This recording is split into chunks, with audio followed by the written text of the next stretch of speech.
getting right into the meat of today, I love my sons. All three of them the good Lord gave me. Um, there's no awe, as you can tell. There are some people who love their own children here too. As mommy was celebrating an old woman's birthday, because that is her Isha Owuro. And we saw Mrs. Amon celebrate, I don't know some other person's name, but eventually she celebrated her child too. And Uncle Charles did the same in the altar, yeah? So I think most of us here love our children too.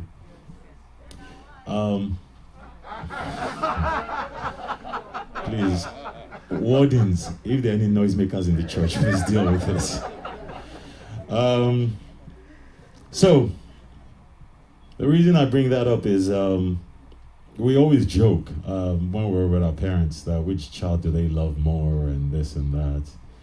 And they always take the easy way out. We love you all what? The same, equally. But one thing I figured out in having my own children is there's no way you love your children equally. It's just the truth of the matter. You're just telling a nice bold-faced lie. You want to know which one I love the most? Yeah, right. But it's not even about equality. What I found is, in one moment, I feel like I'm incredibly in love with one of them. And then by nighttime, another one has done something and I'm saying, this is the one for sure. And then by the time I'm going to sleep and having dreams, oh, is this one for sure? So by the time I've ended the day, I don't even know which one it is. And one thing I found is it's not about loving them equally, is that I love them all uniquely. There's something in all of them that cries out, that says, this is why you love me. And the more they reflect those characteristics, the deeper you just feel you love them. And very quickly, once you learn them and you know their nature, you start to develop those things more and push it more and drive it more. And for some reason, the passion in you continues to grow. The one thing I find on the other end, though, is they all seek the same thing from me as a father. And they're just looking for validation. Over and over again, that is what they're all coming to. And for nothing else, it brings me joy to know that my own opinion matters. Don't worry, we have a long sermon. That is short, don't worry, it's not long. We'll get to that for now part. They draw anything in school, they run back. Daddy, look at what I did. Do you like it? The best is always, Daddy, look at my new dance moves. Do you think they're cool? Or Daddy, look at me. Do I look spiffy? And honestly, the wardens, you really have to help me deal with some noisemakers. But they're always looking for validation. Did I do this right? Did I do this way? Is this exciting? And I started to look at it, and even with mommy celebrating here, we're the ones who give all these things to the kids. Their clothing, their food, their shelter. We're the ones who give them all those things. So they need us. But what does your child actually give you when they are children? I mean, except you give birth to, I don't know, Lionel Messi or something. Even that one, it took him a while to become who he was. There's nothing a child can give you of substance. Yeah, but can you hold on to joy? They're not putting shelter over you, are they? They're not the ones giving you your clothing. They're not the ones giving you anything. Everything they give you is ephemeral. It's all emotional. It's all within. There's nothing they can give you that you don't have. Well, Christmas was yesterday. You can ask my wife. Her sons gave her 2 gifts. They didn't buy them gifts. you know, and they've been giving her gifts since they've been like a year old, and she keeps expecting it. They ain't got jobs. So even the gifts that we're getting, who is giving them the gift to give back to us? And in there we'll find God very shortly. But I went to my brother's house last week. I had to go buy something, and I literally didn't call. I just dropped my kids off in front of his house. They knocked, he opened the door, and I drove off and ran away. I'm like, do with them as you wish. And it was funny because I never even got a call, which now started to worry me. That's, dude, what did you do? And I started double thinking, did I see him open the door or not? I wasn't sure, but I had faith and I just pressed on. I went, I did all the things I needed to do. I also brought a peace offering just in case I got back, and he started saying, dude, are you okay? But I got back, and by the grace of God, my kids were still in good health. But what was interesting was when I got there and I was getting my kids ready to leave. And don't worry, I won't say which brother it is, so you all can be guessing. I saw his own son sitting there. And the whole time I'm there for 10, 15 minutes. Son is just sitting there, staring. And I asked him, I'm like, dude, is this how it is? This is what I have to look forward to.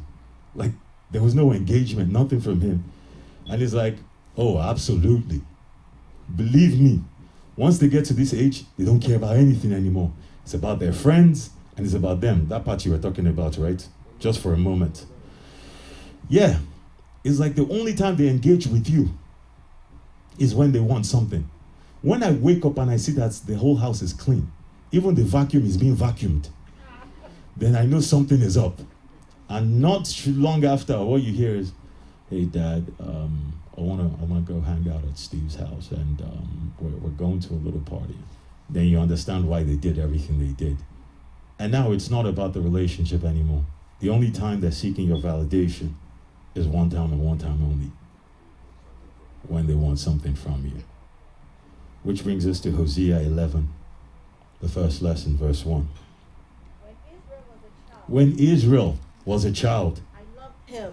Listen to that.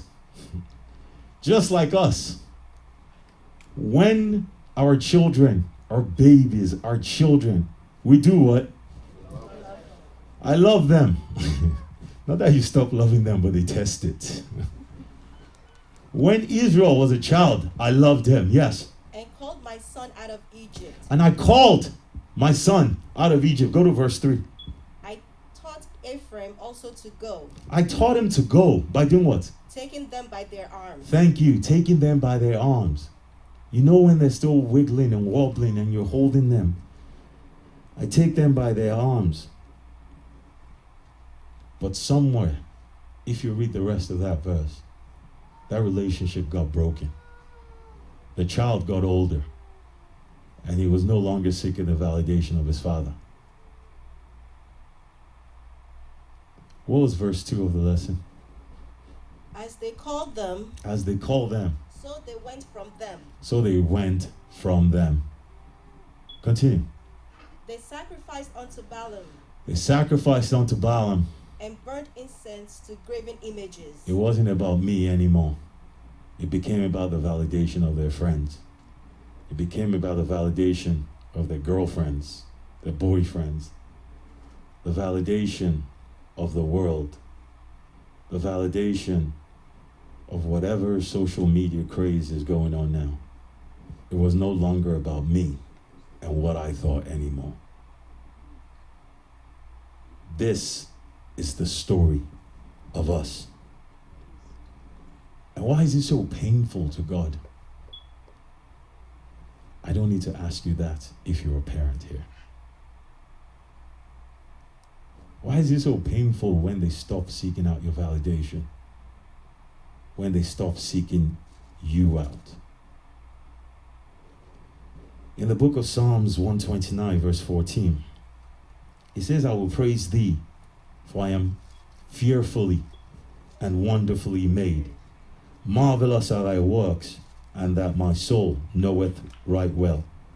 The word fearfully comes from the Hebrew word yare, which means with great reverence. God made you with great reverence.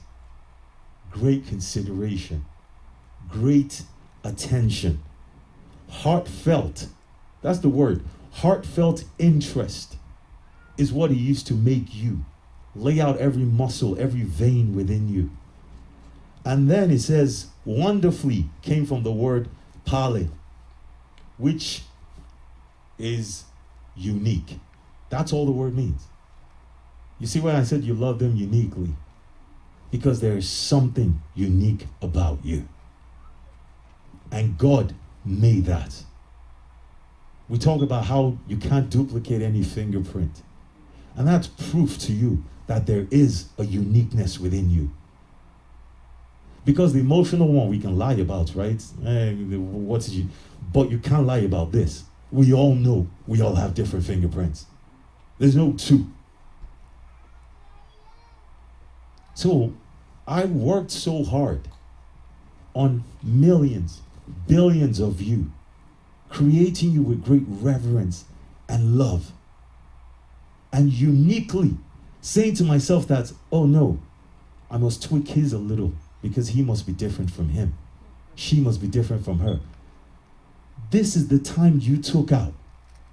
When the child was wailing in the middle of the night and you got out of your bed to go lift up that child and say what is wrong. You held them in your arms and danced with them for an hour when you knew you had a meeting at 6 a.m. that morning. Till they fell asleep again and you put them down, only to walk out and hear them do it again. Cry. By the time you knew it, you were laying on the ground with them in your arms, and by the time you opened your eyes, it was already 5:45. And you're rushing. You go to work, the job you hate, and you want to walk away from it so bad, but you know that is the only way that you're paying the mortgage that keeps a house over these children. And because of it, you grind your teeth and you bear it. You take it. You continue to listen to that boss who is half your age and speaking nonsense to you. In the winter when you're tired and you're sick, you say, no, I must go out because I can't miss time, because I have to get money. And then when the holidays come where you want to kick your feet up to and rest, you remember I have to buy them gifts. But not only do you not rest, you now work even more. Now it's time for overtime. Because now it's not just the mortgage alone. You must buy them that thing that they want. You slave day and night over them. And then you wake up one morning and that same child decides, I won't seek your validation anymore. You tell me if the first thing that comes into your heart is not a curse upon that child. What did I suffer for then? Why did I listen to your crying and discomfort myself so you could find comfort? Why did I spend all this time uniquely making you only so you go seek pleasures elsewhere? The Lord in Malachi 1 from verse 6, what did he say? A son honoreth his father, A son honors his father, and a servant his master. and a father his master. If then I be a father, If I'm your father and you're my child, where is my honor? where is my honor? And if I be a master, And if I be your master, where is my fear? even if you're not going to love me like a father, you'll respect me like a master, but you're doing neither. Yes, Saith the Lord of hosts unto you, yes, O priest, O priest, that despise my name. that despise my name, And ye say, and you say, wherein have we despised where thy have we name? despised your name, Lord? Ye offered polluted bread upon my altar. God bless you. You offer something polluted upon my altar. You offer something polluted, something that isn't pure. Your offering is not out of something heartfelt. Your offering is out of your desires to me. That is it. You're no longer coming to dance in front of me just because you want to please me and show me your new moves. Now you're cleaning the house because you want to ask me for something later. Now you're worshiping and bowing down because you seek something from me. Because you were in bondage in Egypt, that is the reason why you're close to me. Because you know the moment I led you out of Egypt, what happened? You turned your back on me. This is you. This is me. And not only did I do that, in verse 4 of that first lesson, it said, I drew them with cords of man, with the bands of love. And I was to them, they that take of the yoke off their jaws, and I laid meat on them. I broke all your shackles. I was to them, like, he said I was too high up there for them. So maybe that was the problem. So he sent flesh. He sent his only son, as the second lesson today told us, to come here, to deliver us, to die for us, to get our attention, to help us understand that even as flesh, you can accomplish this one thing I am looking for from you. Yet, we turn away from him over and over again. The Lord desires mercy from us and not sacrifice. It says, and the what? Knowledge of God in Hosea 6:6. The problem is we've grown up. That's all it is. I had a brother of mine said, when they grow up, that's just what happens. But in the verse 1 of that first lesson, who did God love? He said, I loved the child. I loved the child. But we've grown up now. And all of a sudden, we are losing the love of God. We can't help growing up. And that was what I started to ponder. But Lord, if you loved us as children so much, why didn't we just stay that way? And then I read 1 Corinthians 14, verse 20. Growing up is not the problem. Growing up in the wrong thing is the issue. Brethren, be not children in understanding. Listen to this. Be not children in understanding. Do not be a child with understanding. This is the one place where I do want you to grow up. Yes. Howbeit in malice be ye children. In malice be what? Be ye children. In malice be what? Be ye children. Be ye children. Yes. But in understanding. But in understanding. Be man. Be a man. In malice, I want you to be a child. But in understanding, I want you to be a man.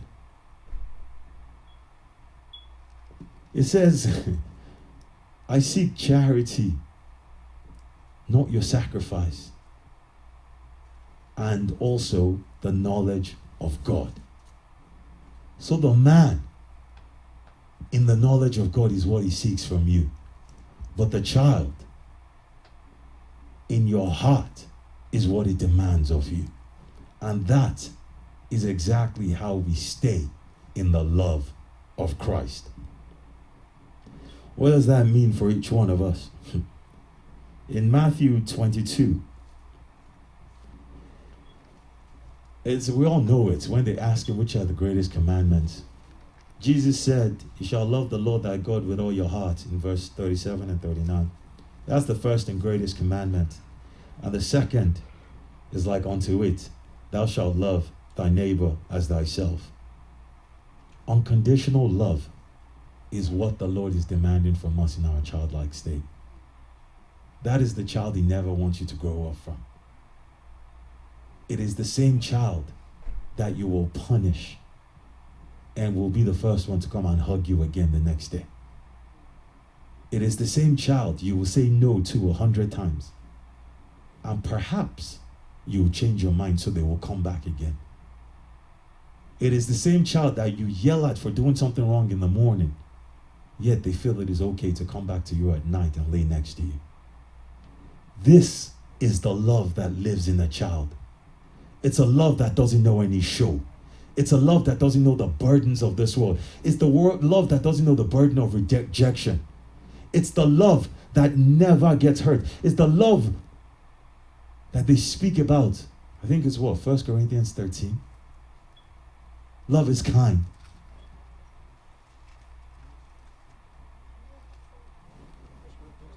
It's 1 Corinthians 13. Okay.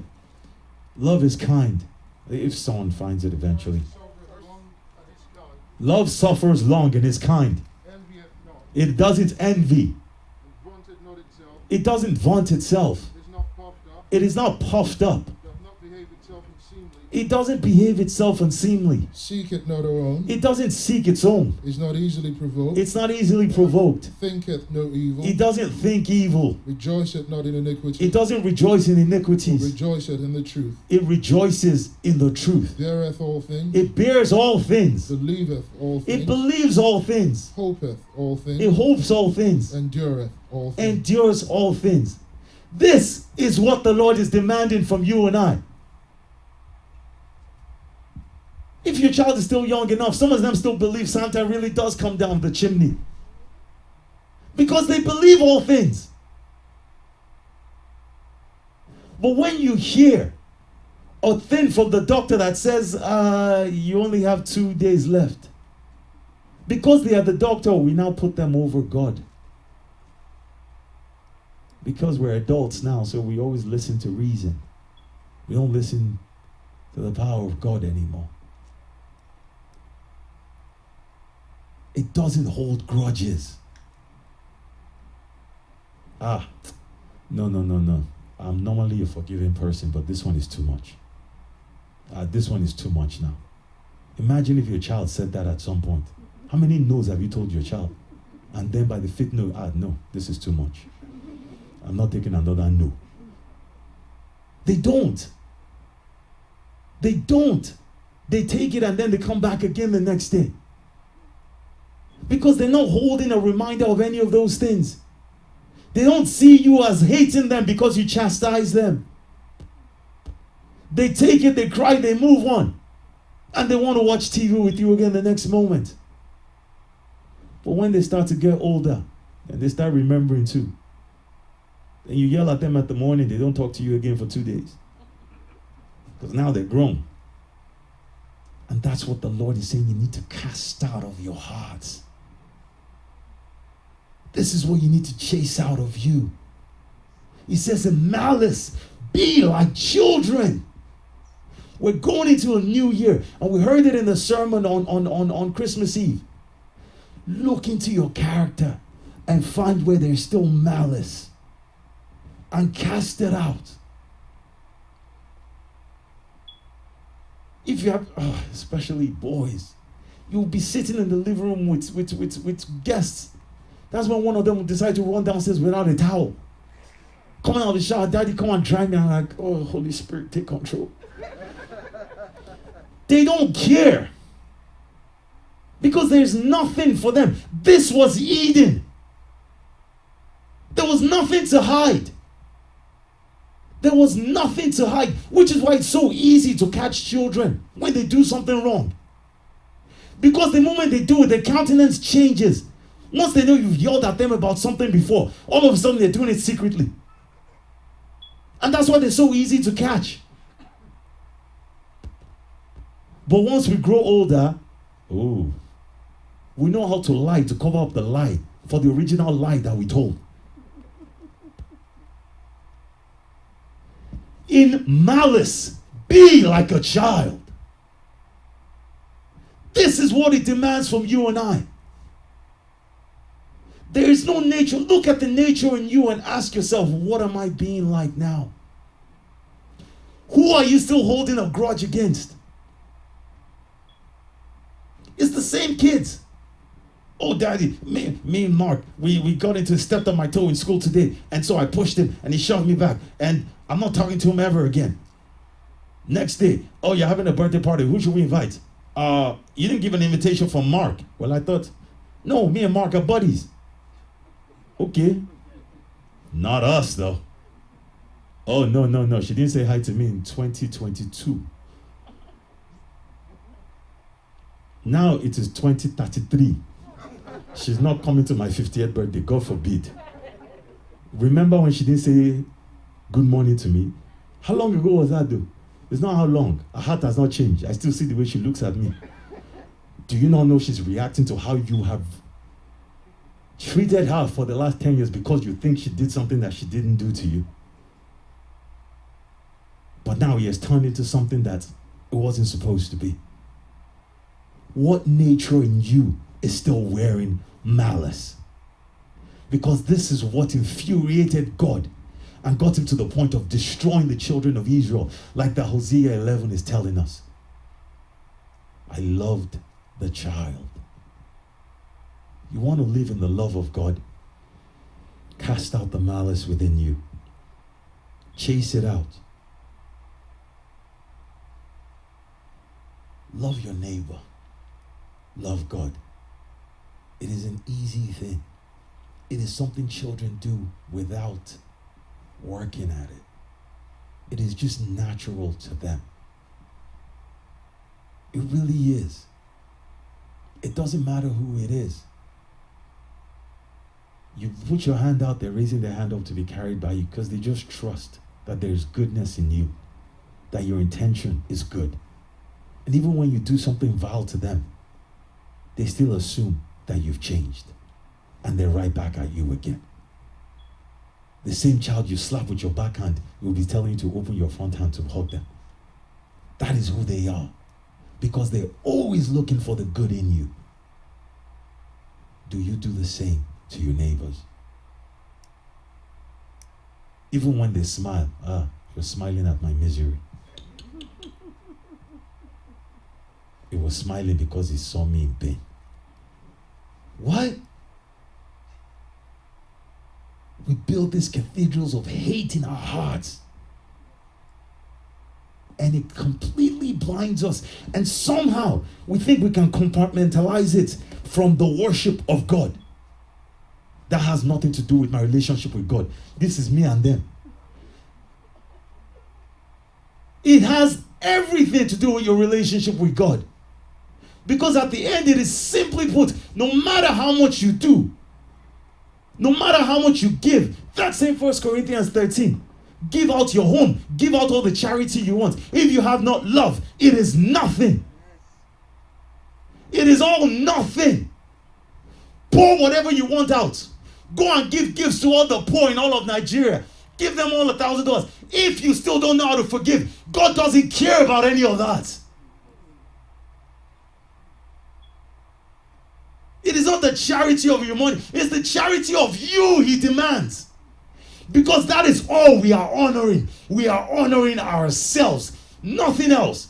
It is my anger. So because of it, I'm going to hold on to it.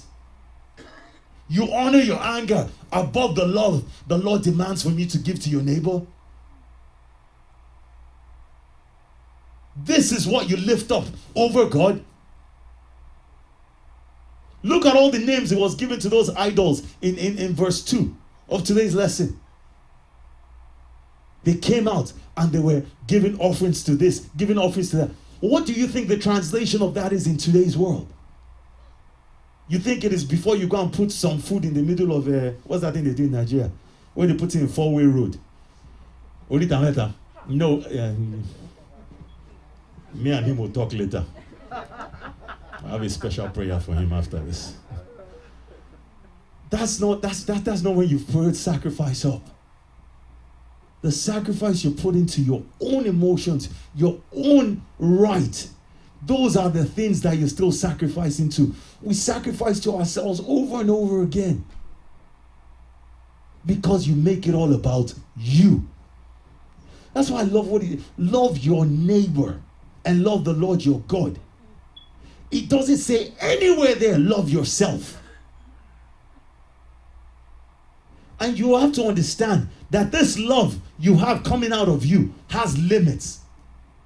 So if you put 90% of the love upon yourself, what do you have left for God and your neighbor? What is left for God and your neighbor? That is the sacrifice he is demanding of you. I don't care how much the other person has done to you. Because the child doesn't care how much you've done to them. And this is why the Lord demands that you be like a child when it comes to malice. Pour out of yourself. Completely drain yourself of this self-love. And for the other half, it says the place where I demand you be a man, where you deserve, you need to be a grown-up, is in where? Is in understanding. Is in understanding. Is in your knowledge of God. That is where your maturity has to increase. He said that the children of Israel limited me because they forgot all the great, glorious things I had done for them. The same children with whom he parted the Red Sea were now crying and saying, how are we going to be hungry in the desert? So he gave them manna. After they ate manna, I actually just read it in depth the other day and it made me laugh. They actually came back and said, okay, this miracle was great, but manna doesn't have great taste. We want something with flavor now. Imagine that. Beggars have been the same ones who were slaves in Egypt too.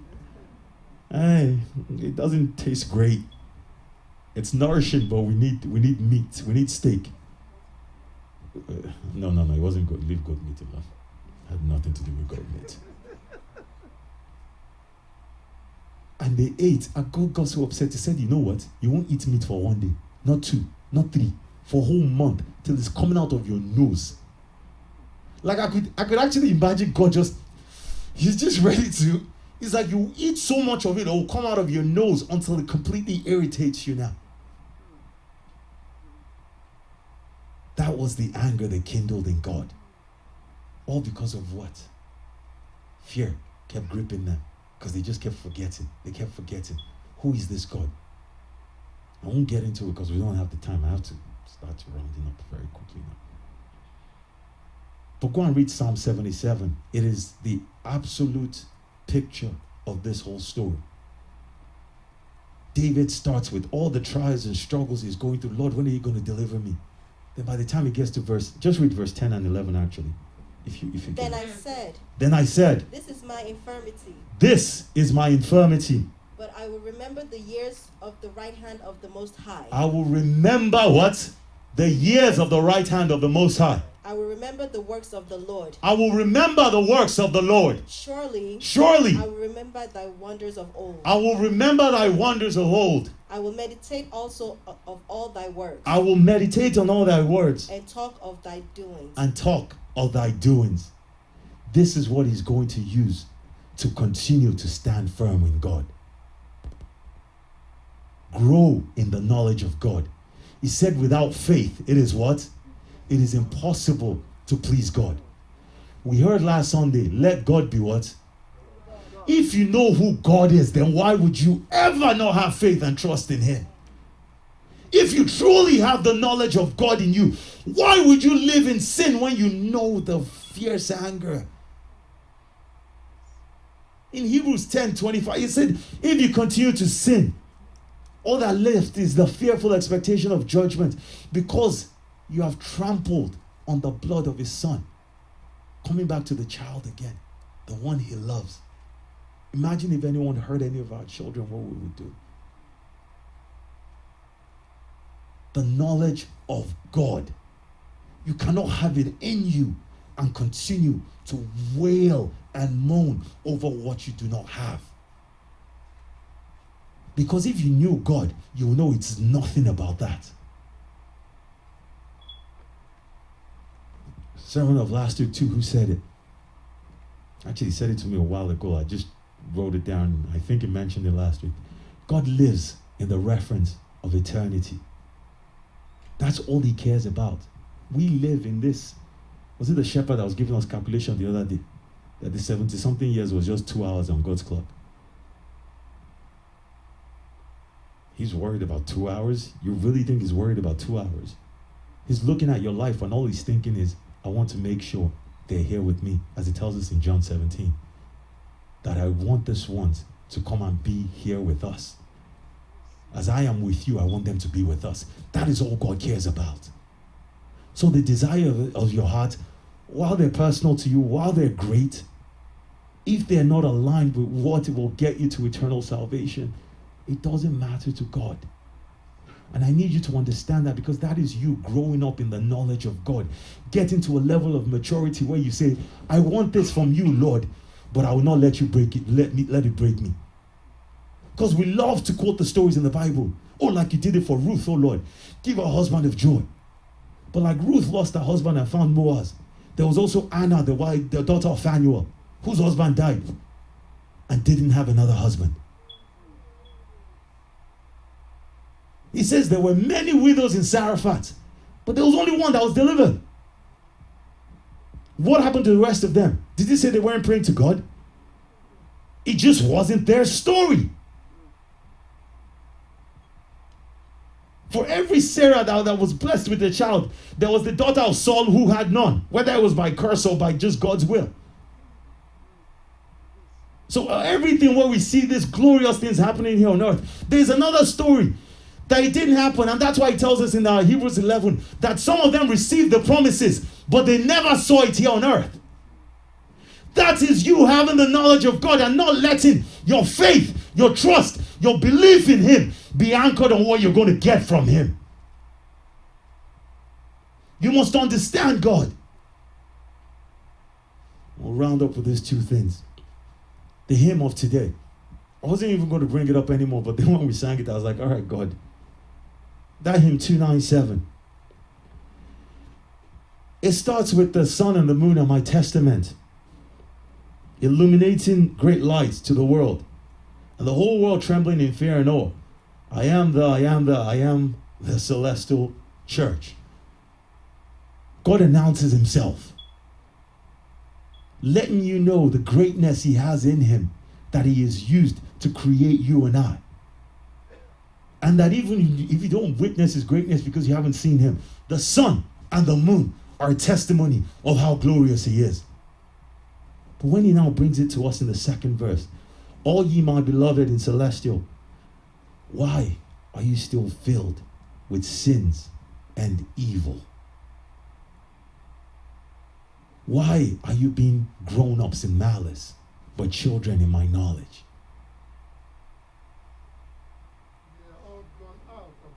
They have all gone out of the way. They have together become unprofitable. There is none that do it good. Not even a single one. Their throat is an open sepulchre. Ah, Jesus Christ. Their tongues they have used for deceit. They have used their tongues for deceit. The poison of serpents is under their lips. Yes. Whose mouth is full of cursing and bitterness. Their feet are swift to shed blood. Swift to shed blood. Destruction and mystery are in their ways. Oh Lord. The way of peace have they known. Yes. There is no fear of God before them. There is no fear of God before them. There is no fear of God before them. Which brings us to that third verse of the song, which is what pains the Lord. I, Christ, I surrendered my glorious crown. I was comfortable in heaven until they said, who will go and deliver them? Because if somebody doesn't go, I will destroy all of them. Christ said, I surrendered my crown and said, I will go for them. I died for you so that you may have life. This is why it pains Christ so much when we carry the characteristics of what the shepherd just read to us.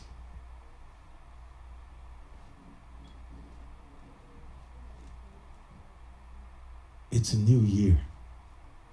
A living dog is better than a dead lion. As long as you have life in you, you have a chance to repent. The second verse of that song says that your repentance is your saving grace. There's nobody you're showing off for, not even for the person in the mirror. Be humble Do not hold on to any right that has anything, any rights to anything that is negative. Do not. If they harm you, say it is well with you, and say it from the bottom of your heart and keep going. Because you're not here to impress yourself. You're not here to impress your neighbors. You're only here to impress God. Daddy, do you like my new dance moves? That's all you want to keep saying to God. Daddy, do you like how I handled that situation?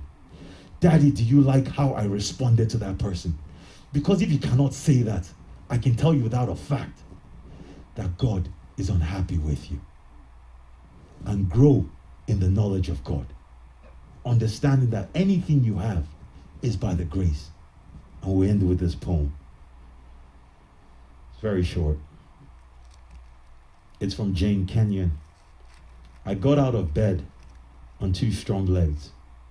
It might have been otherwise. I ate cereal, sweet milk, ripe, flawless peach. It might have been otherwise. I took the dog uphill to the birch wood. All morning I did the work I love. At noon I lay down with my mate. It might have been otherwise. We ate dinner together at a table with silver candlesticks. It might have been otherwise. I slept in a bed in a room with paintings on the walls and planned another day just like this day. But one day I know it will be otherwise. While you have the time, appreciate what God has done for you and don't rest on what you feel He is yet to give you. May we all rest in the love of Christ.